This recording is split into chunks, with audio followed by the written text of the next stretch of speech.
Sincere greetings to our dear brothers and sisters in the name of our Lord and our Savior Jesus Christ. ప్రభు అయిన మన ప్రభువును రక్షకుడైన యేసుక్రీస్తు నామములో ప్రియమైన సహోదరి సహోదరులకు అందరికి కూడా నా శుభాలు తెలియజేస్తూ ఉన్నాను. It is a great joy for me once again to be able to join with you all, though in different places, but through the application that we have in front of us. మరి ఆయా స్థలాల్లో నుంచి ఈ Zoom లో చేరి ఈ వర్తమానం అందిస్తున్న వారందరికి కూడా వందనాలు తెలియజేస్తూ ఉన్నాను. Before we turn to the word of God today, I understand that from the time that I was invited to speak today till today, there have been many things that have happened. నాకు అర్థమైన సంగతి ఏమిటంటే, నేను మీ మధ్యకు ఈ దినం వర్తమానం అందించడానికి ఆహ్వానించబడిన నాటి నుంచి ఈ మధ్య కాలంలో ఎన్నో సంగతులు జరిగాయని నేను తెలుసుకుంటూ ఉన్నాను. I had heard about our dear brother Emmanuel's surgery after that. మరి సోదరులు ఇమాన్యుయల్ గారికి ఈ మధ్య ఆపరేషన్ జరిగిందని నేను విన్నాను. And we were constantly in prayer for him as well. మేము కూడా నిరంతరము వారి యొక్క ఆరోగ్యం కొరకు ప్రార్థన చేస్తూ ఉన్నాం. And we hope that he recovers soon and that he may be able to regain his full health and in the days to come be used more and more for God's glory. సహోదరులు త్వరగా కోలుకొని రాబో దినాల్లో మరి ఎక్కువగా దేవుని సేవలో ఆయన పాల్గొని దేవుని మహిమార్థమే ఆయన పరిచర్య జరిగిస్తారని నేను ఆశిస్తూ ఉన్నాను. I have personally witnessed when I had been to Elur, I had personally witnessed the amount of work that he has been doing for the Lord and his people. వ్యక్తిగతంగా నేను ఆయన గురించి సాక్ష్యం ఇవ్వగలను. ఎందుచేతనంటే నేను ఏలూరును దర్శించాను. ఆయన చేస్తున్న పరిచర్య దేవుని కొరకు ఆయన పడేటువంటి ప్రయాస నేను ఎరుగుదును. ఆ విషయం నేను చెప్పగలను. And many times our dear ones, especially those who are involved in the ministry, need such times when we have many things to reflect on our lives from. దేవుని పరిచర్యలో చురుగ్గా పాల్గొనేటువంటి అనేక మంది సహోదరుల యొక్క జీవితాల్లో చాలా సార్లు కొన్ని సందర్భాలు జరుగుతూ ఉండడాన్ని నేను గమనిస్తూ ఉన్నాను. Because it is during the times like this that we understand the value and the importance of our dear brothers who are working out and out for the Lord. కాబట్టి కొన్ని పరిస్థితులు ఇలాగున సంభవించిన సందర్భాల్లో మనం ప్రేమించిన సహోదరుల యొక్క అవసరత వారి లోటు ఎంతగా ఉన్నదో మనం తెలుసుకోగలుగుతూ ఉన్నాం. We all hope that he gets well soon, and if you are listening, dear uncle, we are praying for you and we hope that we are able to see you fully well and in the days to come used more and more for God's glory. కాబట్టి రాబో దినాల్లో పూర్తి ఆరోగ్యంతో సహోదరుడు కోలుకొని మన మధ్య పరిచర్య జరిగిస్తారనేటువంటి ఆశతో నేను మరి ప్రార్థన చేస్తూ ఉన్నాను. Please continue to keep us in prayer as well. I continue to be in Kerala along with my wife. నేను కేరళలో నా భార్యతో కలిసి ఉన్నాను. మేము కూడా ప్రార్థనలో జ్ఞాపకం చేసుకుంటాం. మీరు కూడా ప్రార్థనలు కొనసాగించమని కోరుతూ ఉన్నాను. Her delivery is expected in the coming weeks, which is why we decided to stay back and be here in Kerala for a while. మరి సోదరులు జోయల్ ఆల్బర్ట్ గారి భార్య యొక్క డెలివరీ కోసం వారు కేరళ వెళ్ళి ఉన్నారని తెలియజేస్తున్నారు. కొద్ది దినాల్లో ఆమె ప్రసవించిన ఉన్నదని చెప్తూ ఉన్నారు. వారి కొరకు కూడా మనం ప్రార్థన చేద్దాం. Her mother also is a cancer patient and had a lot of issues recently as well. She was hospitalized and even now she continues to need help at home. Kindly keep her in prayer as well. సోదరులు Joel Albert గారి తల్లి గారు కూడా కొంత అస్వస్థత కలిగి ఈ మధ్య మరి హాస్పిటల్లో ఉన్నారని వారి యొక్క స్వస్థత కొరకు కూడా ప్రార్థన చేయమని సోదరులు మనల్ని కోరుతూ ఉన్నారు. As we turn to the word of God, we understand that there is a lot of encouragement that we need during times that are difficult. దేవుని యొక్క లేఖనాలు మనం పరిశీలన చేసినప్పుడు మరి ఇరుకు సమయాల్లో, ఇబ్బంది సమయాల్లో, కష్ట సమయాల్లో మనకు ఎంతో హెచ్చరిక, ప్రోత్సాహం అవసరమే అన్నదనే సంగతులు మనం గమనిస్తూ ఉన్నాం. Especially in the life of a believer, times of discouragement are many and seen a lot of times. ప్రత్యేకముగా విశ్వాసుల యొక్క జీవితాల్లో అనేక సందర్భాల్లో నిరాశ, నిస్పృహలు, ఇబ్బందికర పరిస్థితులు సంభవిస్తూ ఉన్నాయి. And that is why today I would like to draw your attention to the scriptures. అందుచేత ఈ దినమున లేఖనాల్లో ఆ సంగతుల గురించినటువంటి మరి విషయాలు మాట్లాడాలని నేను ఆశిస్తూ ఉన్నాను. And I would like to speak on 4 different ways through which a believer can be encouraged during times of discouragement. కష్ట పరిస్థితులలో విశ్వాసి పొందవలసిన హెచ్చరికలు లేక ప్రోత్సాహకాన్ని 4 విషయాలు మీకు తెలియజేస్తాను. And may the Lord help us that through these passages we may be able to encourage ourselves, and in the days to come be used more and more for God's glory. కాబట్టి రాబో దినాల్లో దేవుడు ఈ సంగతుల ద్వారా మనలను ప్రోత్సాహపరిచి ఆయన సేవలో ముందుకు నడిపించులాగున మరి ప్రార్థన చేద్దాం. We'll be reading through a few passages, the first of which we'll turn to now. వాస్తవానికి 4 లేఖన భాగాలు మనం చదువుతాం. మొదటగా ఈ లేఖన భాగాన్ని మనం చదువుదాం. The first one is 1 Samuel chapter 30 and verse 6. మొదటి లేఖన భాగము సమూయేలు మొదటి గ్రంథము 30వ అధ్యాయము verse 6. 6వ వచనము. సమూయేలు మొదటి గ్రంథము 30వ అధ్యాయము 6వ వచనాన్ని చదువుకుందామండి. దావీదు మిక్కిలి దుఃఖపడెను, మరియు తమ తమ కుమారులను బట్టి కుమార్తెలను బట్టి జనులకందరికీ ప్రాణము విసిగినందున రాళ్లు రువ్వి దావీదును చంపుదము రండని వారు చెప్పుకొనగా దావీదు తన దేవుడైన యెహోవాను బట్టి ధైర్యము తెచ్చుకొనెను. We read here in this passage that David was greatly distressed at this particular juncture. ఈ లేఖన భాగంలో మనం చదువుతున్న సంగతి ఏమిటంటే దావీదు మిక్కిలి దుఃఖపడెను అనే మాటలు చూస్తున్నాం. వారి కుమారులను బట్టి కుమార్తెలను బట్టి. Why was he distressed? ఎందుచేత అతడు ఇంత దుఃఖములోనికి వెళ్ళాడు? The reason was, and it is mentioned in the first 6 verses of this chapter. దాని యొక్క కారణము ఈ మొదటి 6 వచనాల్లో వ్రాయబడి ఉన్నదండి. He and his men had returned to their place, which was called Ziklag, from a battle. సిక్లగ్ అనే యుద్ధ భూమి నుండి ఆయన మనుషులు తిరిగి వస్తూ ఉన్నారు. And when they came back to their town, they saw that their houses were destroyed and their women and children were taken captive by the Amalekites. కాబట్టి వారు తిరిగి వచ్చే సందర్భానికి అమాలేకీయులు వారి కుమారులను కుమార్తెలను భార్యలను అందరినీ తీసుకుని పోయారు. వారి యొక్క ఇండ్లు అన్ని కూడా ధ్వంసం చేసేసి ఉన్నారు. And they all started weeping and sorrowing. వారందరూ దుఃఖిస్తూ ఏడుస్తూ ఉన్నారు.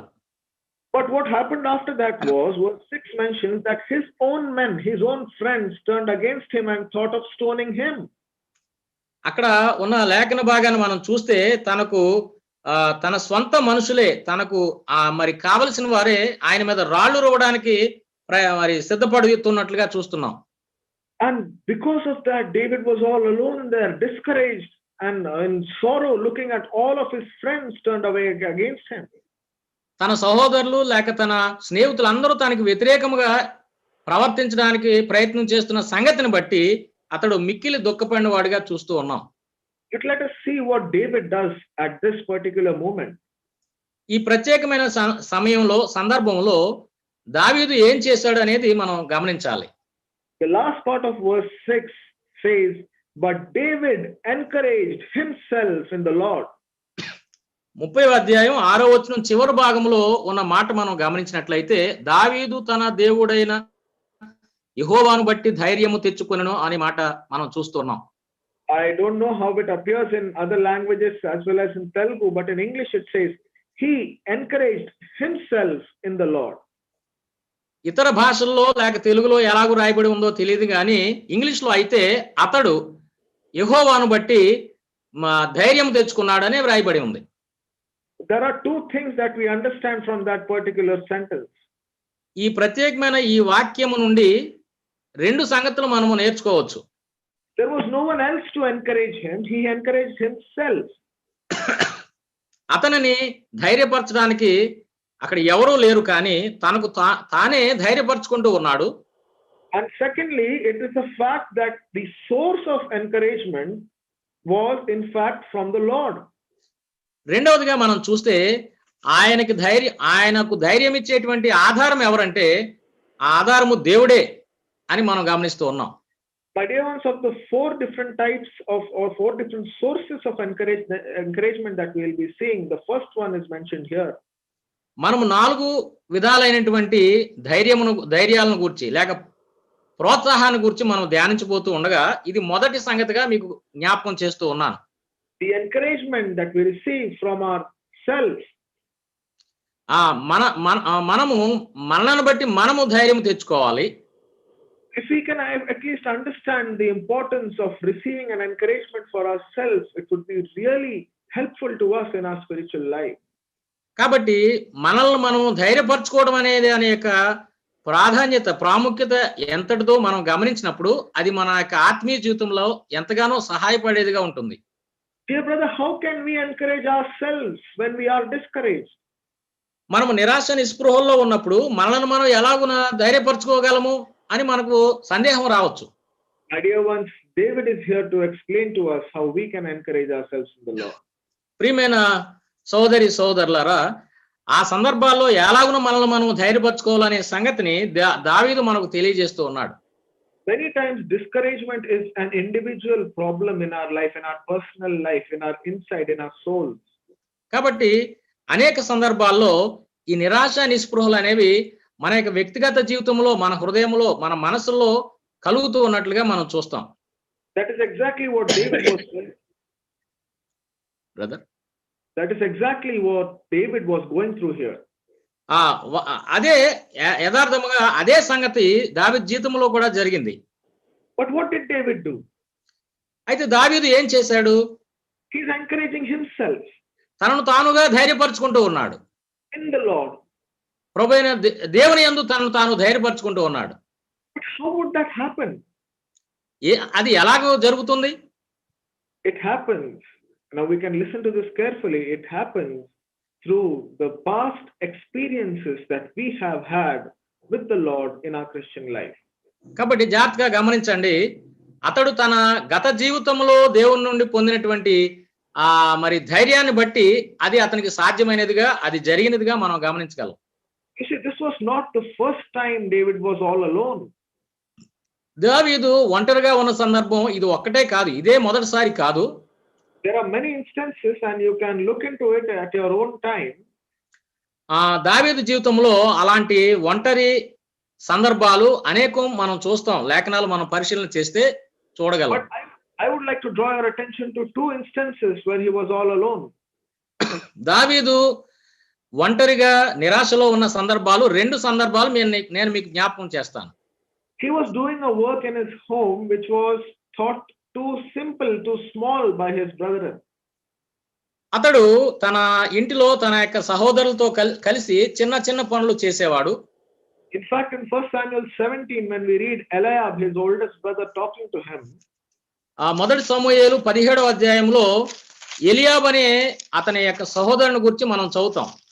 He says, why have you left the few sheep that you have been given and why have you come here?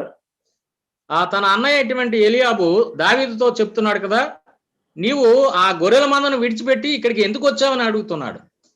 Few sheep, little things. కొన్ని చిన్న మంద, కొద్ది ఆ గొర్రె మంద నువ్వు విడిచి ఎందుకు వచ్చావని అడుగుతున్నాడు. But David, when he was with those few sheep all alone in the wilderness, దావీదు ఒంటరిగా ఆ అడవిలో ఆ మందతో ఉన్నాడు. speaks later to King Saul. తదుపరి సౌలు దగ్గరికి వచ్చాడు. And he reminds him that when he was all alone, the Lord helped him to kill a lion and a bear who were trying to gulp and take away those sheep. కాబట్టి చిన్న మందను అతడు అడవిలో కాయచుండగా సింహము నుండి, ఎలుగుబంటి నుండి దేవుడు తప్పించిన సందర్భాన్ని జ్ఞాపకం చేసుకుంటూ ఉన్నాడు. The Lord was with him and helped him to overcome those wild animals there. కాబట్టి దేవుడు అతనితో ఉండి అతనికి సహాయం చేశాడు ఆ అడవి క్రూర మృగాల బారి నుండి తప్పించుకోవడానికి. But after he spoke to Eliab and after he spoke to Saul there itself in 1 Samuel 17, మొదటి సమూయేలు 17వ అధ్యాయంలో సౌలు తోటి అలాగనే తన అన్న అయినటువంటి ఎలియాబ్ తోటి ఈ సంగతులు చెప్పిన లేఖనాలు మనం చూడగలం. we see him again all alone. కాబట్టి ఒంటరిగా ఉన్నట్లయితే And where is he this time when he is alone? Brother Once again he was all alone, and where do we find him? The second time మరొకసారి ఇతడు ఒంటరిగా కనిపిస్తున్నాడు. అయితే ఇతడు ఎక్కడ ఉన్నాడు? he was in that valley going towards the great giant in front of him. కాబట్టి ఒక లోయలో ఉన్నాడు. సియోనుకు వెళ్ళేటువంటి ఆ లోయలో అతడు ఉన్నాడు. The great giant Goliath, who was speaking against him, cursing him. ఇక్కడ మరి బలమైనటువంటి గొలియాతు ముందు అతడు ఉన్నాడు. ఆ గొలియాతు దావీదు ఇశ్రాయేలు ప్రజలను దూషిస్తూ ఉన్నాడు. None of the Israelites were ready to go and fight that giant. ఎవరు కూడా ఇశ్రాయేల్లో నుండి ఎవరు కూడా గొలియాతు దగ్గరికి వెళ్ళి అతన్ని జయించడానికి ముందుకు రావడం లేదు. అందరూ భయపడుతూ ఉన్నారు. But here is David with the Israelite army behind him, the Philistine army in front of him, all alone, standing in front of this big giant warrior. ఈ బలమైనటువంటి 6 మూరల జానెడు ఎత్తున్న ఈ గొలియాతును ఎదుర్కోవడానికి అందరూ భయపడుతూ ఉన్నారు. What did he do there? అతడు ఏం చేశాడు? We see there that he took the name of the Lord and he went and had victory over that giant and he killed him there itself. యెహోవా నామమును బట్టి అతడు ఆ గొలియాతుతో యుద్ధం చేయడానికి బయలుదేరి బయటకు వెళ్ళి ఆ నున్నని రాళ్ళు ఏరుకొని తెచ్చుకున్నాడు. Now he is all alone once again. ఇక్కడ కూడా అతడు ఒంటరిగానే ఉన్నాడు. And at this time, what may have helped him to know that the Lord is with him? ఈ సమయంలో దేవుడు అతనికి కలిగిన సహాయం ఎటువంటిది? We understand that he may have remembered these instances in his life when he was all alone and the Lord had helped him and encouraged him to do the thing that was ahead. కాబట్టి మనం అర్థం చేసుకోవాల్సిన సంగతి ఏమిటంటే అతడు ఒంటరిగా ఉన్న సందర్భాల్లో దేవుడు అతన్ని బలపరిచి అతని ద్వారా ఘనమైన కార్యాలు జరిగించాడని మనం గమనిస్తూ ఉన్నాం. My dear brother and sister, are you really going through some difficulty or discouragement right now? ప్రియమైన సహోదరి సహోదరుడా, నీవు నిజముగా అటువంటి క్లిష్టమైన పరిస్థితుల్లో నీవు ఉన్నావా? It may be something physical, it may be something emotional, it may be something financial or anything else. అది ఒకవేళ నీ భౌతికమైనది కావచ్చు, ఆరోగ్య సంబంధమైనది కావచ్చు, ఆర్థిక సంబంధమైనది కావచ్చు, ఏ విధమైనటువంటి ఇబ్బందులో నువ్వు ఉన్నా సరే Problems are aplenty when it comes to our life on this earth. కాబట్టి దేవుడు మనకు సహాయం చేసేవాడుగా ఉన్నాడు. And at such a time in this, as we live in this world, అటువంటి పరిస్థితుల్లో ఈ లోకంలో మనం జీవిస్తూ ఉన్నప్పుడు let us understand that from the day we were saved till this moment, there are many times the Lord has helped us. కాబట్టి దావీదుకు అనేక సందర్భాల్లో దేవుడు చేసిన సహాయాన్ని మనం జ్ఞాపకం చేసుకోవాలి. We should understand that the day that we were saved, from that day till now, the Lord has been with us. కాబట్టి మనము రక్షింపబడిన దినము నుండి నేటి వరకు దేవుడు మనతో ఉండి మనల్ని కాపాడుతూ ఉన్నాడు. And by understanding that, there are many experiences that we have had. ఎందుకు అలాగను మనం అర్థం చేసుకుంటూ ఉన్నామంటే ఎన్నో అనుభవాలు మన జీవితాల్లో మనం కలిగి ఉన్నాం. Which themselves will help us to encourage ourselves in the current situation. కాబట్టి ఇలాంటి నిరాశకరమైనటువంటి సమయాల్లో మనలను ధైర్యపరచడానికి దేవుడు మనతో ఉన్నాడు. Have you ever thought of how many times the Lord helped you out of difficult situations? కాబట్టి ఎన్నిసార్లు దేవుడు భౌతికంగా మిమ్మలను ఇబ్బందికర పరిస్థితుల్లో ఆదుకున్నాడో మీరు గమనించగలరా? Things which were impossible. కాబట్టి కొన్ని సందర్భాలు అవి అసాధ్యమైనవే అవ్వచ్చు. But the Lord made it possible for you. దేవుడు వాటిని సాధ్యం చేశాడు. The Lord made it possible for me. దేవుడు వాటిని నాకు సాధ్యపరిచాడు. And at such a time when we remember these past experiences, అటువంటి సందర్భాల్లో గత జీవితంలో దేవుడు మనకు చేసిన కార్యాలను బట్టి మనము ధైర్యం తెచ్చుకోవాలి. we are encouraged by the Lord. దేవుని బట్టి దేవుని ద్వారా మనము ధైర్యము కలిగి ఉండాలి. Encouraging ourselves in the Lord. కాబట్టి మనలను మనము దేవునిని బట్టి ధైర్యపరచుకుంటూ ఉండాలి.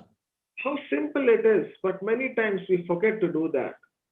ఇది ఎంతో మరి చాలా చిన్న విషయమే, కానీ మనం అనేక సార్లు దీన్ని నిర్లక్ష్య పెడుతూ ఉంటాం. May the Lord help us to remember the past experiences of our life and to encourage ourselves in the Lord. కాబట్టి మనం జ్ఞాపకం ఉంచుకోవాల్సిన సంగతి ఏమిటంటే, దేవునిని బట్టి, ప్రభువుని బట్టి మనల్ని మనం ధైర్యపరుచుకుంటూ ఉండాలి. Secondly, రెండవదిగా, would you please turn with me to Acts of the Apostles, chapter 28, అపోస్తలుల కార్యములు 28వ అధ్యాయం and verses 15 and 16. 15, 16 వచనాలు చదువుకుందామండి. అపోస్తలుల కార్యముల గ్రంథం 28వ అధ్యాయం 15, 16 వచనాలు. Shall I read, brother? Please. అక్కడ నుండి సహోదరులు మా సంగతి విని అప్పియా సంతపేట వరకును త్రిసత్రముల వరకును మమ్మను ఎదుర్కొనుటకు వచ్చిరి. పౌలు వారిని చూచి దేవునికి కృతజ్ఞతాస్తుతులు చెల్లించి ధైర్యము తెచ్చుకొనెను. మేము రోమాకు వచ్చినప్పుడు పౌలు తనకు కావలి ఉన్న సైనికులతో కూడా ప్రత్యేకంగా ఉండుటకు సెలవు పొందాను. Now Paul here was going towards Rome. ఇక్కడ పౌలు రోమాకు వచ్చిన వాడిగా మనం చూస్తున్నాం. He was in fact at the end of his ministry, now knowing that his time would soon come. మరి రోమాలో చేయవలసిన పరిచర్య యొక్క సమయం సమీపిస్తూ ఉన్నది.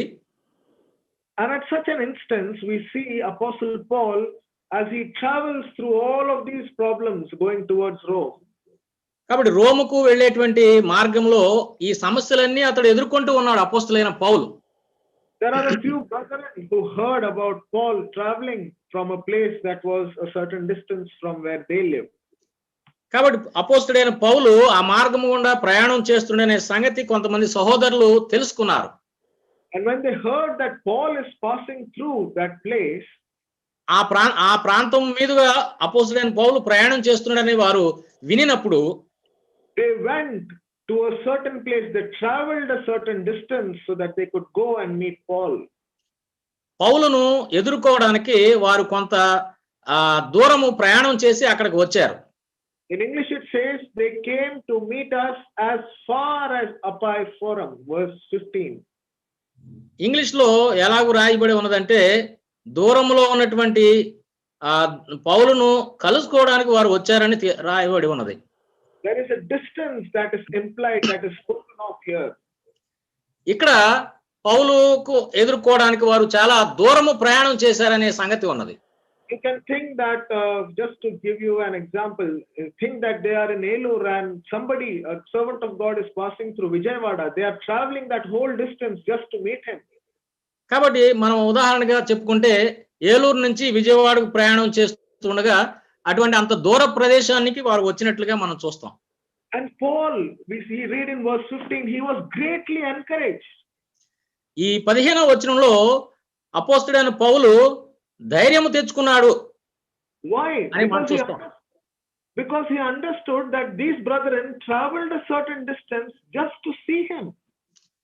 అతడు పౌలు గమనించిన సంగతి ఏమిటంటే, పౌలును చూడడానికి, దర్శించడానికి చాలా దూరం నుండి కొందరు సహోదరులు వచ్చారని తెలుసుకున్నాడు. Through David's life we saw, number one, encouraging ourselves in the Lord. దావీదు జీవితం నుండి మనము నేర్చుకునే సంగతి, తనను తాను దేవుని బట్టి ధైర్యపరచుకున్నాడు. We can see here from Apostle Paul's life the encouragement, secondly, that we receive from the saints. రెండవ మాటగా మనం చూస్తే, అపోస్తలుడైన పౌలు ఆ సహోదరులను బట్టి ధైర్యం తెచ్చుకున్నట్లుగా మనం చూస్తున్నాం. Not just from ourselves, but we receive secondly encouragement from the saints, the brethren. కాబట్టి మొదటిగా మనలను మనము ధైర్యపరచుకోవాలి, రెండవదిగా మన సహోదరులను బట్టి మనము ధైర్యం తెచ్చుకోవాలి. How great a help it was, an encouragement it was for Apostle Paul. కాబట్టి అపోస్తలుడైన పౌలు పొందిన ఈ ఎంకరేజ్మెంట్ లేక ఈ ప్రోత్సాహము, ఆ ధైర్యము ఎంత గొప్పదో మనం గమనిస్తూ ఉన్నాం. He was so happy, he was so encouraged that these brethren came to meet him.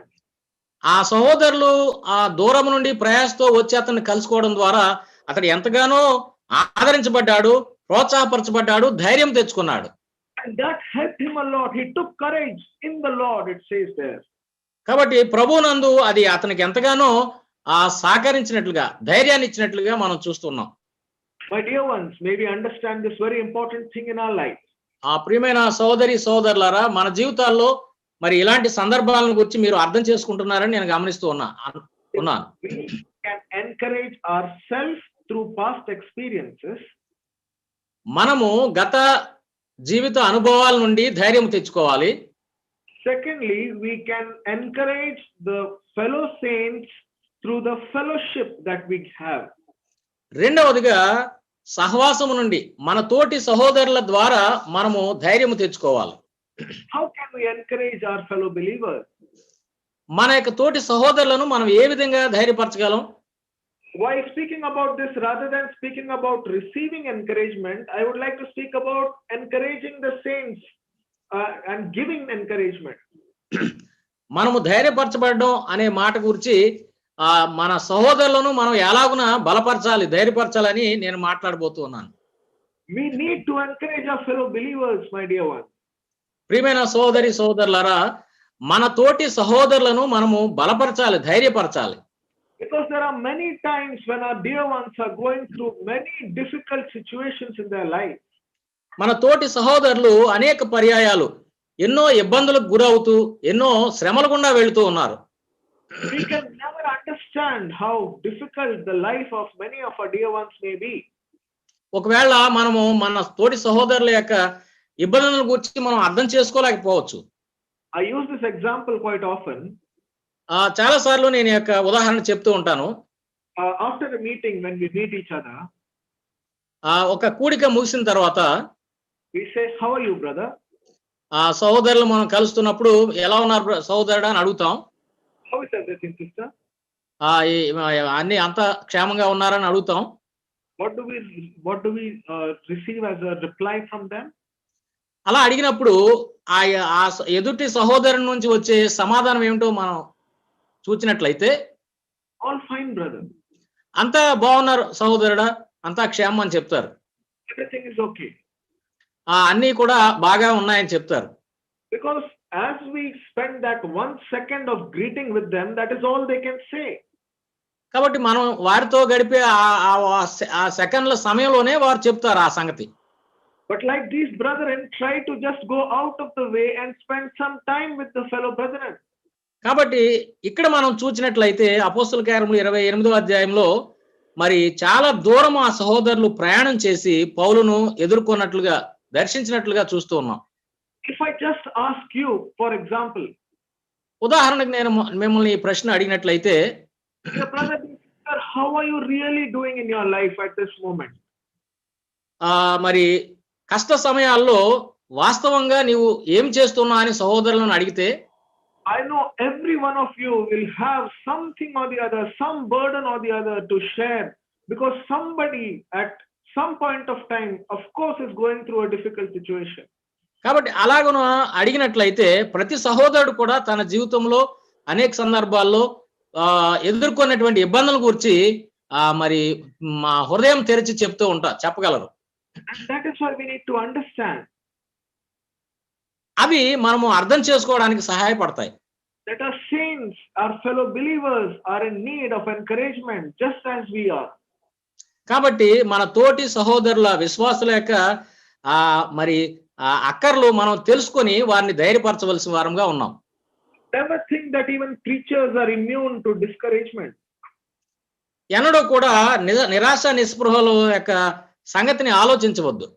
Don't think that the elders in your assembly are immune to discouragement, that they don't have discouragement. మరి మీ సంఘ పెద్దలు మిమ్మల్ని నిరాశపరుస్తున్నారని కానీ అలాంటివి ఎన్నడూ మీరు ఆలోచించకండి. In fact, it is the preachers and the evangelists and the full-time workers and the elders of the assembly who go through great deals of turmoil in their life. కాబట్టి స్వార్థికులు, దేవుని సేవకులు, సంఘ పెద్దలు వారి జీవితాల్లో ఎన్నో మరి ఇబ్బందులు గుండా ప్రయాణం చేస్తూ ఉంటారు. Especially when I speak of the elders, the amount of burden that is on their heads, on their mind, it is much more than we can ever imagine. కాబట్టి ప్రత్యేకంగా సంఘమును కాయు పెద్దలను గురించి ఆలోచన చేస్తే వారు ఎంతో భారాన్ని కలిగిన వారుగా ఉంటారు. ఎన్నో సంగతులు గుండా వారు ప్రయాణం చేస్తూ ఉంటారు. Just sitting with them, just talking to them, just trying to ease off their burden works a great deal in terms of their burden in their particular life. కాబట్టి వారితో కలిసి కూర్చొని వారి యొక్క ఆ భారాన్ని తెలుసుకొని వారికి ధైర్యాన్ని చెప్తూ భారాన్ని పంచుకుంటూ వారిని ప్రోత్సహించవలసిన వారంగా ఉన్నాం. Just asking them a matter of prayer. I am not even speaking of financial help or anything else. I am just speaking of your words, your prayers for them. కాబట్టి ఇక్కడ మనం చూస్తే ఆర్థికమైనటువంటి సహాయం కోరట్లేదు కానీ ఒక రొట్టె లేక ఒక ఆహారం కొరకు అతను అడిగిన వాడిగా మనం చూస్తున్నాం. It is just talking to them, just speaking to them that will help us. అతడు మాకు సహాయం చేయమని అడుగుతున్నాడు. Just talking to our elders will help them to be relieved of their tension and their worries. కాబట్టి మరి ఆ పెద్దలు వారిలో ఉన్న భారాన్ని తగ్గించుట కొరకు మనం వారిని ధైర్యపరచవలసిన వారంగా ఉన్నాం. My dear ones, let me draw your attention to the life of one man. ఒక వ్యక్తి యొక్క జీవితాన్ని గురించిన సంగతులు మీద మనం దృష్టి నిలుపుదాం. Who was true to his name. అతడు తన పేరుకు సరిపడిన వాడిగా ఉన్నాడు. And he was a source of encouragement to many around him. అతని చుట్టూ ఉన్న అనేక మందికి అతడు ఎంతో ప్రోత్సాహకరంగా ఉన్నాడు. That man is Barnabas, about whom we read in Acts of the Apostles chapter 11 onwards. అపోస్తల కార్యములో 11వ అధ్యాయం నుండి మనం చదివినట్లయితే అక్కడ కనిపిస్తాడు ఆ వ్యక్తి బర్నబా. We read specially about him and about his ministry. ప్రత్యేకంగా అతనిని గురించి అతని యొక్క పరిచయాన్ని గురించి మనం చదవగలం. When you read chapter 13 onwards, 13వ అధ్యాయం నుండి ఆ లేఖనాలు మనం చూడగలం. We see how he was sent to Antioch to serve the Lord. అతడు ఏ విధంగా అంతియోకైకు దేవుని సువార్త ప్రకటన చేయటం కొరకు వెళ్ళాడో మనం చూస్తాం. And when Barnabas went to Antioch, అంతియోకైకు బర్నబాస్ వెళ్ళాడు. we read that he brought Apostle Paul along with him. అపోస్తలుడైన పౌలును తనతో కూడా తీసుకుని వచ్చాడు. And Paul and Barnabas together spent a year in Antioch. అంతియోకయలో పౌలు బర్నబాలు కలిసి 1 సంవత్సరము అక్కడ వారు నివసించారు. Through that time that Barnabas spent there, he was a source of encouragement to 3 different people. అలాగున వారు కలిసి నివసించిన ఆ కాలంలో బర్నబా 3 వ్యక్తులకు ఎంతో హెచ్చరికగా బలపరిచిన వాడిగా ఉన్నాడు. The first group of people that he was encouraging to were the believers in Antioch. అంతియోకయలో ఉన్నటువంటి విశ్వాసులను అతడు బలపరిచిన వాడుగా హెచ్చరించిన వాడుగా ఉన్నాడు. He spent time with this new assembly and they were all greatly encouraged through the ministry and the words of this man. కాబట్టి బర్నబా యొక్క పరిచర్య ఆయన యొక్క మరి మాటలు బోధ ద్వారా ఆ క్రొత్త అంతియోకయ సంఘ విశ్వాసులు అందరూ ఎంతగానో బలపరచబడ్డారు. Not just that, but he also encouraged the Jerusalem church. అంత మాత్రమే కాదు, యెరూషలేము సంఘమును కూడా అతడు బలపరిచిన వాడిగా ఉన్నాడు. Because the work had just gone out of the land of Israel. ఎందుచేతనంటే ఇశ్రాయేలు దేశము ప్రాంతము నుండి పరిచర్య బయటకు వెళుతూ ఉన్నది. And this was the first Gentile assembly that was set up outside the land of Israel. ఇశ్రాయేలు దేశమునకు బయట ఒక అన్య జనులతో ప్రారంభించినటువంటి ఒక సంఘమును మనం చూస్తూ ఉన్నాం. And after hearing the good report from Barnabas, బర్నబాను గురించి మంచి సమాచారము విన్న తరువాత the assembly at Jerusalem was in fact very much overjoyed that the Christians were now there among the Gentiles. కాబట్టి యెరూషలేం సంఘములో గొప్ప సంతోషం కలిగింది. అన్యజనుల్లో కూడా మరి రక్షింపబడి క్రైస్తవులుగా తీర్చబడుతున్నారనే సంగతి వారు విని సంతోషించారు. So he was a source of encouragement to these 2 assemblies. కాబట్టి బర్నబా ఈ 2 సంఘములకు, యెరూషలేము సంఘమునకు అంతియోకయ సంఘమునకు గొప్ప హెచ్చరిక ఇచ్చిన వాడుగా బలపరిచిన వాడుగా ఉన్నాడు. But not just that, he was also encouraging. He was a source of encouragement to a 3rd person. అంత మాత్రమే కాదు, మరో మూడో వ్యక్తిని కూడా బర్నబా బలపరిచిన వాడిగా ఉన్నాడు. And that is Apostle Paul. ఆయన ఎవరో కాదు, అపోస్తుడైన పౌలే. The Apostle Paul in the first few chapters after his salvation is referred to by his old name Saul. అపోస్తుడైన పౌలు రక్షింపబడక ముందు సౌలు అనగా పిలువబడ్డాడు. అపోస్తుల కార్యాలు మొదటి అధ్యాయంలో. He had just left his old life and come to the Lord. అతడు తన పాత జీవితాన్ని విసర్జించి విడిచిపెట్టి ప్రభువును హత్తుకున్నవాడుగా ఉన్నాడు. And in the initial times, the people were afraid of him because he had persecuted Christians until then. ప్రారంభ దినాల్లో సౌలును చూచి మరి క్రైస్తవులు ఎంతగానో భయపడ్డారు. ఎందుచేతనంటే అతడు క్రైస్తవులను హింసించిన వాడు గత జీవితంలో. People were afraid to go to him. అతన్ని కలుసుకోవడానికి ప్రజలు భయపడ్డారు. People were afraid to mingle with him. అతనితో కలిసి ఉండడానికి ప్రజలు భయపడ్డారు. What did Barnabas do? అయితే బర్నబా ఏం చేశాడు? Barnabas knew that this man was a true believer and was a man who was truly working for the Lord. బర్నబాకు తెలుసు ఈ సౌలు అనబడిన పౌలు నిజమైన విశ్వాసిగా తీర్చబడ్డాడని, పరిచర్యలో సాగుతున్నాడని. He had the eye of discernment. He discerned, he understood that this was a genuine Christian trying to do the work of God. కాబట్టి తన నేత్రములతో బర్నబా పౌలును చూచి ఇతడు నిజమైన క్రైస్తవ విశ్వాసాన్ని తెలుసుకున్నాడు. And what did he do? He encouraged himself, involved him in the ministry, and he encouraged Paul as well. కాబట్టి బర్నబా అపోస్తుడైన పౌలును ధైర్యపరిచిన వాడుగా, బలపరిచిన వాడుగా, పరిచర్యలో ముందుకు నడిపించిన వాడుగా కనిపిస్తూ ఉన్నాడు. My dear ones, may we understand this very important thing. ప్రియమైన సోదరులారా, ఈ ప్రాముఖ్యమైన సంగతులను మీరు అర్థం చేసుకుంటున్నారని నేను అనుకుంటున్నాను. We need many Barnabases in our local assembly. మన స్థానిక సంఘములలో అనేకులు బర్నబాలులాగా అవసరమై ఉన్నారు. Just think, if one of us can encourage one other brother or sister, కనీసము ఒక సహోదరుడు మరొక సహోదరుని బలపరిచినట్లయితే, ఒక సహోదరి మరొక సహోదరుని బలపరిచినట్లయితే, and if every one of us are able to do that, కాబట్టి మనం అందరము అలాగున బలపరిచే పరిచర్యలో సాగినట్లయితే how great it would be for all of us. కాబట్టి అది ఎంత గొప్ప సంగతి మనందరికీ కూడా. We should understand that encouraging the saints is a part and parcel of the fellowship of the local assembly. కాబట్టి స్థానిక సంఘ పరిచర్యలో ఒకరినొకరు బలపరచుట, హెచ్చరించుట, ధైర్యపరచుట అనేది ఒక భాగమై ఉన్నట్లుగా మనం గమనిస్తూ ఉన్నాం. And if you are in an assembly where you are receiving this kind of encouragement, which I'm sure you are, కాబట్టి అలాగున మిమ్మల్ని హెచ్చరించే సంఘములో మీరున్నారని నేను మరి తలస్తూ ఉన్నాను. May the Lord help us that we ourselves may encourage our fellow brethren in the days to come.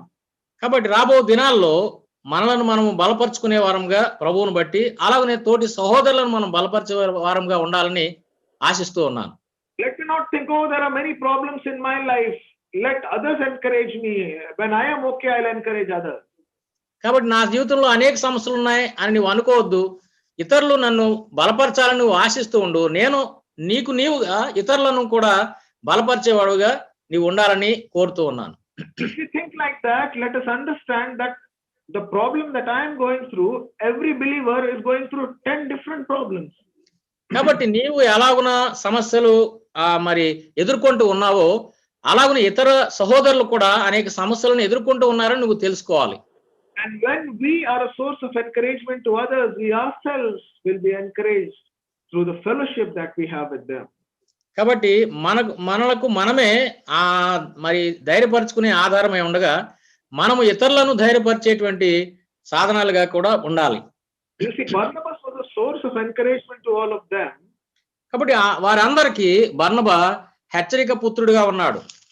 But he in turn was encouraged by all of them. అలాగనే వారందరి ద్వారా బర్నబా కూడా హెచ్చరిక లేక బలపరచబడ్డాడు. The church at Jerusalem commended him for the work, for the ministry. యెరూషలేము సంఘము బర్నబాను దేవుని పరిచర్య కొరకు అప్పగించినట్లుగా మనం చూస్తున్నాం. The believers in Antioch, through their love for the Lord, encouraged him to continue in the ministry. కాబట్టి అంతియోకియలో ఉన్నటువంటి విశ్వాసులు ప్రభు కృపకు అతనిని అప్పగించినట్లుగా మనం గమనిస్తూ ఉన్నాం. It says that when Barnabas went there, he saw grace there. brother. He saw the grace of God there. అక్కడ బర్నబా దేవుని కృపను చూచినట్లుగా మనం చదువుతూ ఉన్నాం. And Barnabas also received encouragement in the ministries that he could do along with Apostle Paul in the missionary journey that they undertook. కాబట్టి ఆ యొక్క సేవా యాత్రలో, మిషనరీ యాత్రలో అపోస్తలుడైన పౌలుతో కలిసి బర్నబా ప్రయాణం చేస్తూ ఎంతగానో బలపరచబడ్డాడు. My dear ones, if I am a source of encouragement to my fellow saints, they in turn will automatically help us to be encouraged in our spiritual life. కాబట్టి నేను నా స్థానిక సంఘములో సహోదరులకు మరి ఒక బలపరిచే ఆధారంగా నేను ఉన్నట్లయితే అలాగున నేను కూడా బలపరచబడతానని గమనిస్తూ ఉన్నాం. So first of all, encouragement from ourselves. మొదటిగా మనల్ని మనము ప్రభువును బట్టి ధైర్యపరచుకోవాలి, బలపరచుకోవాలి. Through past experiences. గత అనుభవాలను బట్టి మనం ఆ రీతిగా ధైర్యపరచుకోవాలి. Second source of encouragement is from the saints through fellowship. రెండవ మరి హెచ్చరిక బలపరచబడడం ఎలాగునంటే పరిశుద్ధులు విశ్వాసుల ద్వారా సహవాసము ద్వారా మనం అలాగున బలపరచబడాలి. The third source of encouragement. మూడవ మరి హెచ్చరిక మనం గమనించినట్లయితే 2 Timothy chapter 4 verses 16 and 17. తిమోతికి రాసిన రెండవ పత్రిక 4వ అధ్యాయం అలాగనే 14-15 వచనాలు చదువుకుందామండి. తిమోతికి రాసిన రెండవ పత్రిక 4వ అధ్యాయం వర్సెస్ బ్రదర్ 16 and 17. 16-17 వచనాలు మనం చదువుకుందామండి. నేను మొదట సమాధానము చెప్పినప్పుడు ఎవడునూ నా పక్షముగా నిలవలేదు, అందరూ నన్ను విడిచిపోయిరి. ఇది వారికి నేరముగా ఎంచబడకుండును గాక. అయితే నా ద్వారా సువార్త సంపూర్ణముగా ప్రకటింపబడి నిమిత్తమును అన్యజనులందరూ దానిని విను నిమిత్తమును ప్రభువు నా ప్రక్క నిలిచి నన్ను బలపరిచెను గనుక నేను సింహము నోట నుండి తప్పింపబడితిని. Now Apostle Paul is at the end of his life here. ఇక్కడ ఈ లేఖన భాగాల్లో అపోస్తుడైన పౌలు తన జీవిత చివరి దినాల్లో ఉన్నాడు. If you read just a few verses prior to this, verse 6, he says, my time of departure is at hand. ఈ లేఖనాల భాగానికి ముందుగా 6వ వచనంలో మనం చూస్తే నేను వెడలిపోవు కాలము సమీపమై ఉన్నది అంటున్నాడు. He is all alone in Rome. అతడు రోమా పట్టణంలో ఒంటరిగా ఉన్నాడు. He is in the prison. అతడు చెరసాలలో ఉన్నాడు. In fact, the second letter to Timothy is the last epistle that he has ever written. కాబట్టి రెండవ తిమోతి పత్రిక అపోస్తలుడైన పౌలు రాసిన పత్రిక అన్నిటిలో కల్లా చివరి పత్రికగా మనం చూస్తూ ఉన్నాం. And in such a time of his life, there is no one to encourage him. ఇటువంటి క్లిష్టమైన సమయంలో అతనిని బలపరచడానికి ఎవరూ లేరు. Encouraging himself may have become difficult. తనను తాను బలపరచుకోవడం ఒకవేళ అతనికి అది సాధ్యం కాకపోవచ్చు. There were no saints to encourage him. They had all left him, he says here. తనను బలపరచడానికి అక్కడ పరిశుద్ధులు ఎవరు లేరు, వారు అతనిని విడిచి వెళ్ళిపోయారు. And he was all alone physically and emotionally. అతడు భౌతికంగా భావోద్రేకంగా ఒంటరిగానే ఉన్నాడు.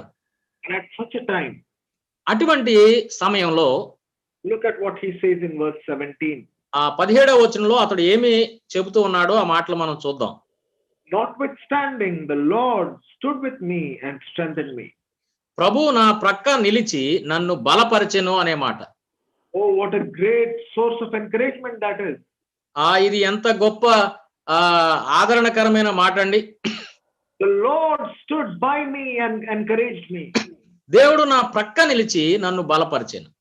Have you ever thought of the great difficulty this man was going through?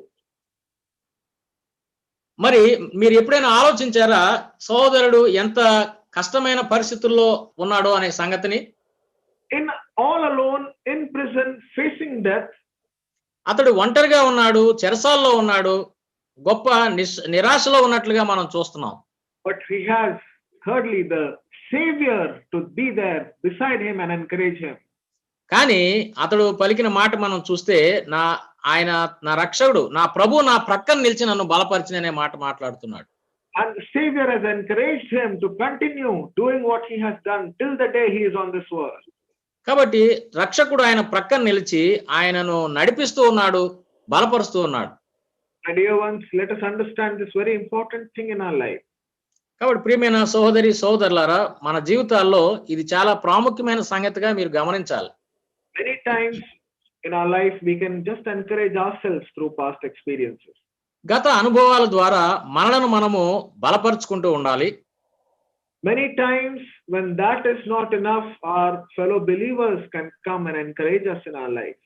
అనేక సందర్భాల్లో మన ధైర్యం మనకు సరిపోకపోయినప్పటికీ మన తోటి సహోదరులు వచ్చి మనల్ని బలపరిచేవారుగా ఉంటారు. But may we never forget the fact that the Savior encourages us in our lives. కాబట్టి మనం మర్చిపోకూడదు. ఎల్లప్పుడూ మనం జ్ఞాపకం ఉంచుకోవాల్సిన సంగతి ఏమిటంటే, మన రక్షకుడు, మన ప్రభు యేసుక్రీస్తు వారు మన ప్రక్కన నిలిచి మనల్ని బలపరిచేవాడుగా ఉన్నాడు. What did he say just before he left the disciples and went up to heaven? కాబట్టి అతనిని విడిచి మరి శిష్యులు దేవుని సన్నిధికి వెళ్ళిన తర్వాత అతడు ఒంటరిగానే ఉన్నాడు. 28 and verse 20, the last part of it says, 20వ వచనంలో చివరి మాటల్లో మనం చూసినట్లయితే, అరస్తు కొరింథులో నిలిచిపోయాను, త్రోఫిము రోగి అయినందున అతడు మిలేతులో నుండి విడిచి వచ్చి తినే అనే మాటలు చూస్తున్నాం. Matthew 28 and verse 20. Brother Matthew's Gospel, chapter 28 and verse 20. మత్తయి సువార్త 28వ అధ్యాయం 20వ వచనాన్ని మనం చదువుకుందామండి. మత్తయి సువార్త 28వ అధ్యాయం 20వ వచనాన్ని నేను చదువుతున్నాను. నేను మీకు ఏ సంగతులను ఆజ్ఞాపించుతునో వాటన్నిటినీ గైకొనవలనని వారికి బోధించుడి. ఇదిగో నేను యుగ సమాప్తి వరకు సదాకాలము మీతో కూడా ఉన్నానని నాతో చెప్పాను. Lo, I am with you always, even till the end of the world. నేను యుగ సమాప్తి వరకు సదాకాలం మీతో కూడా ఉన్నాను. He's there. He says, you will go to do my work as long as you are in this world. ఈ లోకంలో మీరు ఉన్నంత కాలము సర్వలోకానికి వెళ్ళి నా పనిని మీరు చేయండి అని దేవుడు చెప్తూ ఉన్నాడు. God also says that you will have tribulations, you will have difficulties and problems. లోకంలో మీకు శ్రమలు కలుగుతాయి, మీకు ఇబ్బందులు కలుగుతాయి, అయినప్పటికీ నేను మీతో ఉన్నానని దేవుడు చెప్తున్నాడు. He says, behold, I am with you even till the end of the world. ఆయన చెప్తూ ఉన్నాడు, ఇదిగో నేను యుగ సమాప్తి వరకు సదాకాలం మీతో ఉన్నానని. Dear ones, the greatest relationship that we have on this earth is the relationship between a husband and a wife. కాబట్టి ప్రియమైన సహోదరి సహోదరులారా, దేవునితో మనకున్నటువంటి సంబంధం ఎలాంటిదంటే భార్యాభర్తల సంబంధంగా మనం గమనిస్తూ ఉన్నాం. It's the longest relationship that we have in this world, relationship till the day we die. మనం మరణించు పర్యంతము దేవునితో మనకు ఉండేటువంటి ఈ సుదీర్ఘమైనటువంటి బాంధవ్యము. But in that marital relationship, that relationship of marriage, we have those vows that we speak during our wedding. ఈ వైవాహిక సంబంధమైన జీవితం అంతట్లో వివాహ సమయంలో మనం చెప్పిన కనపరిచిన ప్రేమ జీవితాంతము కనపడుతూ ఉంటుంది. In which we say we will be with each other till death do us part. కాబట్టి వివాహ సంబంధమైన ప్రమాణాల్లో మనం చెప్తాం, మరణము వరకు నేను నిన్ను ప్రేమిస్తానని చెప్తాం.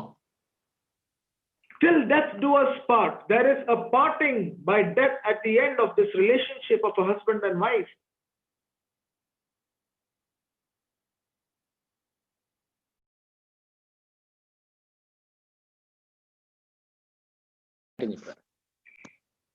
So as we were speaking about the relationship between a husband and wife, death is the time when they are parted from each other.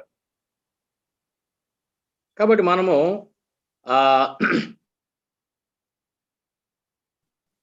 భార్యాభర్తల సంబంధాన్ని గురించి మాట్లాడుకుంటూ మనము మరణ పర్యంతము ఒకరి పట్ల ఒకరు ప్రేమ కలిగి ఉండాలనే మాటలు మనం వాగ్దానం చేస్తాం. But do you know what the Lord Jesus Christ tells us? యేసుక్రీస్తు ప్రభువారు చెప్పిన మాటలు మనం ఏమిటని మనం గమనించినట్లయితే, His relationship with us is not just till the end of the world. ఆయనతో మనకుండే ఈ సంబంధం ఈ లోకములో మన జీవితం ముగిసే వరకు మాత్రమే కాదు.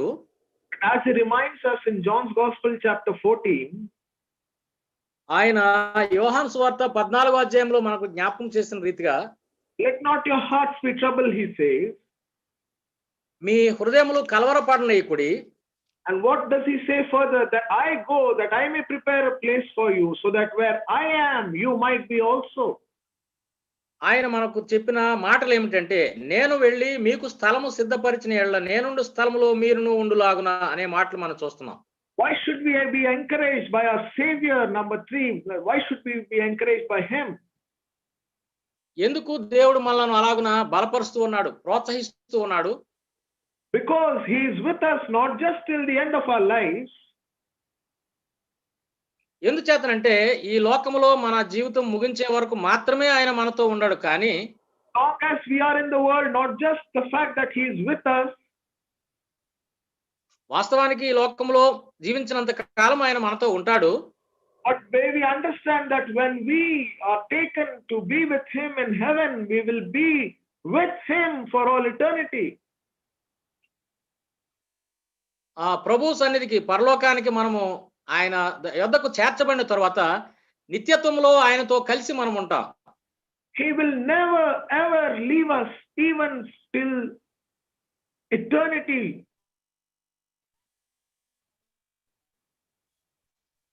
ఆయన ఎన్నడూ ఎప్పుడు కూడా నిత్యత్వం వరకు మనల్ని విడిచిపెట్టే దేవుడు కాడు. We are never alone even in this world, and we will never be alone even beyond our lives in this world. కాబట్టి మనము ఈ లోకంలో ఉన్నప్పుడు మాత్రమే కానీ, ఈ లోకాన్ని విడిచిన తర్వాత మాత్రమే కానీ మనము ఒంటరిగా లేము అనే సంగతిని మనం గమనించాలి. Why was Paul encouraged by the Savior?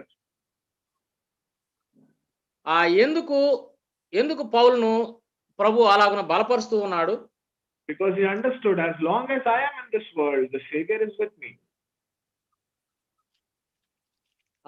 మనం అర్థం చేసుకోగలం, ఈ లోకంలో జీవించు పర్యంతము, జీవించినంత కాలము దేవుడు మనకు తోడుగా ఉండి నడిపిస్తాడు. Not just that, but after my life in this world ends, I will be with my Savior. కాబట్టి అంత మాత్రమే కాదు, ఈ లోకాన్ని విడిచిన తర్వాత నేను ప్రభువుతో ఉంటాను అనే ధైర్యం అపోస్తలుడైన పౌలులో ఉన్నట్లుగా మనం చూస్తున్నాం. Here he is with me. ఇక్కడ ఈ లోకంలో దేవుడు నాతో ఉన్నాడు. There I will be with him. నిత్యత్వంలో నేను ఆయనతో కూడా ఉంటాను. May we be able to understand that, and may we be able to receive the encouragement from the Savior which surpasses every other sort of encouragement. కాబట్టి ఈ సంగతుల నుంచి మనము హెచ్చరిక చేయబడుతున్నాం. మన రక్షకుడు మనలను అన్ని సమయాలలో బలపరిచేవాడు, హెచ్చరించేవాడు, ధైర్యపరిచేవాడని. And that is why as we come to the fourth and the final source of encouragement. కాబట్టి 4వ చివరి హెచ్చరికను గురించి మనం ఆలోచన చేస్తే, my dear ones, we receive encouragement from ourselves through past experiences. Number 1. మొదటి సంగతి, గత అనుభవాల ద్వారా మనల్ని మనము ధైర్యపరచుకోవాలి, బలపరచుకోవాలి. Secondly, we receive encouragement from the saints through the fellowship that we have. రెండవదిగా మన సహవాసములోని తోటి సహోదరుల ద్వారా మనము బలపరచబడాలి, ధైర్యపరచబడాలి. Thirdly, we receive encouragement from the Savior by his presence, which is always with us.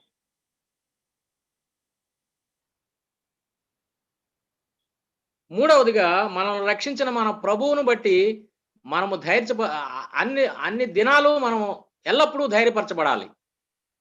But fourthly, may we be able to understand this very important thing, that it is to the scriptures that we receive encouragement. నాలుగవదిగా ప్రాముఖ్యమైనటువంటి మరి ధైర్యపరిచే ఆధారాన్ని గురించి మనం గమనిస్తూ ఉన్నాం. My dear ones, if not for the scriptures, where else will we receive encouragement from? నాలుగవదిగా మనం చూస్తే లేఖనాలను బట్టి మనం ధైర్యపరచబడాలి. మనం ఎక్కడ ఉన్నప్పటికీ దేవుని మాట ద్వారా మనం బలపరచబడాలి. You see, in our life, the Lord has given us this living word of God. మన జీవితంలో దేవుడు మనకు ఈ జీవ గ్రంథాన్ని మనకు అందించి ఉన్నాడు. And if we have to encourage ourselves or our saints, or be encouraged by the Savior, మరి లేఖనాల్లో నుండి దేవుడు మనలను బలపరుస్తూ ఉంటాడు. the only way that we can be encouraged through the first three sources, మొదటి 3 బలపరచబడే ఆధారాలు యొక్క ఆధారాన్ని మనం చూస్తే, the only way I can encourage myself and then be encouraged by the saints and then be encouraged by the Savior, మొదటిగా గత అనుభవాల నుండి మనల్ని మనం ధైర్యపరచుకోవాలి. రెండవదిగా తోటి సహోదరుల ద్వారా మనం ధైర్యపరచబడాలి. మూడవదిగా మన రక్షకుడైన ప్రభు ద్వారా మనం ధైర్యపరచబడుతూ ఉంటాం. all that can be done only if I spend time with the Word of God. ఈ 3 విధాలైనటువంటి ఆధారాలు, మనము బలపరచబడడానికి ఉండేటువంటి ఆధారాలు దేని నుండి మనం పొందగలం అంటే, ఈ పరిశుద్ధ లేఖనాలను ధ్యానించుట ద్వారా, పరిశీలనగా చదువుట ద్వారా, వీటి యందు ఆనందించుట ద్వారా మనం పొందగలం. Because the Lord speaks to us through these words.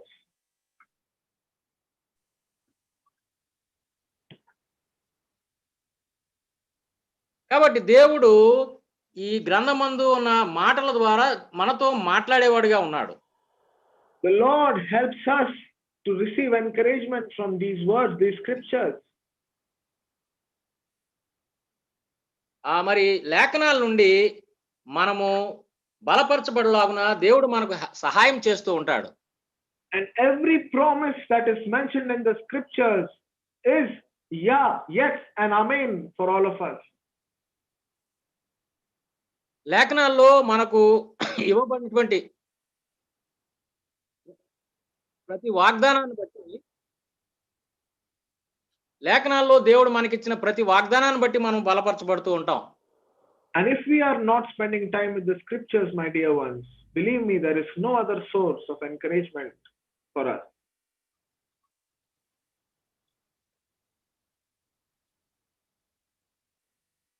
దేవుని వాక్యాన్ని ధ్యానం చేయడంలో మనం సమయాన్ని గడపకపోయినట్లయితే మనము దేవుని ద్వారా బలపరచబడలేం. May the Lord help us that in the days to come, whenever we are discouraged, we may remember the 4 sources of encouragement. మనము నిరాశ నిస్పృహల్లో కష్ట సమయాల్లో ఉన్నప్పుడు దేవుడు మనలను ఈ 4 విధాలుగా బలపరిచే దేవుడుగా ఉన్నాడు, ధైర్యపరిచే దేవుడుగా ఉన్నాడు. అలాగున దేవుడు మనలను బలపరచును గాక. By past experiences. గత అనుభవాల నుండి మొదటిగా మనల్ని మనం బలపరచుకోవాలి. Secondly, encouraging the saints through the time of fellowship. సహవాసములో ఉన్న సహోదరుల ద్వారా మనము బలపరచబడాలి. Thirdly, being encouraged by the Savior, by the knowledge of His presence that is with us. మూడవదిగా మన రక్షకుడైన యేసుక్రీస్తు ప్రభువును బట్టి మనము బలపరచబడుతూ ఉండాలి. And fourthly and finally, being encouraged by the promises that are mentioned in the scriptures. నాలుగవది చివరిది మనం గమనిస్తున్నప్పుడు లేఖనాల్లో దేవుడు మనకిచ్చిన వాగ్దానాలను బట్టి మనం బలపరచబడుతూ ఉంటాం. May the Lord help us that in the days to come, He may encourage us and that God's name might be glorified through our life. ఆ దేవుడు రాబో దినాల్లో ఆ రీతిగా మనల్ని బలపరిచి ఆయన నామమును మహిమపరచుకొను గాక. May the Lord's name be glorified. Once again, sincere greetings and thank you all for your sweet time of fellowship.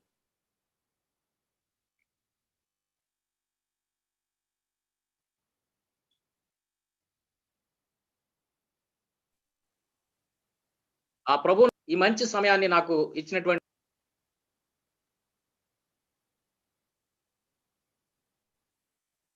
Okay, thank you brother.